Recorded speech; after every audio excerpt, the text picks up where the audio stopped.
നബി സല്ലല്ലാഹു അലൈഹി വസല്ലം തങ്ങൾ ഇസ്ലാമിന്റെ പ്രബോധനം തുടങ്ങിയതിന് ശേഷം കടന്നു വന്ന ഒരുപാട് ആളുകളുണ്ട്. സിദ്ദീഖ് റളിയല്ലാഹു അൻഹു, ഉമർ റളിയല്ലാഹു അൻഹു. ഇവരൊക്കെ ചെയ്തത് ഇവരുടെ കഴിവനുസരിച്ചുള്ള സ്ഥാനങ്ങളിൽ നിലനിർത്തുകയാണ്. അതായത് സിദ്ദീഖ് റളിയല്ലാഹു അൻഹു ജാഹിലിയത്തിൽ നേതാവായിരുന്നു, അപ്പോൾ ഇസ്ലാമിയത്തിലും നേതാവാക്കി.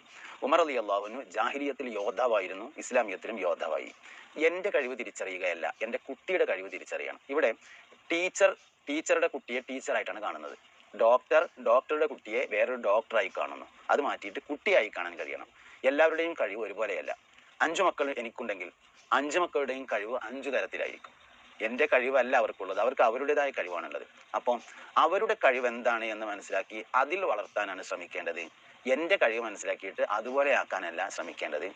ഓരോ മാതാപിതാക്കളും തൻ്റെ കുട്ടിക്ക് ഏതിൽ ഉയരാൻ കഴിയും എന്നത് കണ്ടെത്തണം. അതിന് ഏറ്റവും എളുപ്പമുള്ള ഒരു വഴി ചെറുപ്പത്തിലുള്ള അവരുടെ കളികളെ നിരീക്ഷിച്ചാൽ പെട്ടെന്ന് മനസ്സിലാക്കാൻ പറ്റും. വലുതാവുമ്പോൾ എന്താവാൻ കഴിയും എന്നതാണ് കുട്ടിക്കാലത്ത് അവർ നടത്തുന്ന കളികളിൽ ഉണ്ടായിരിക്കുക.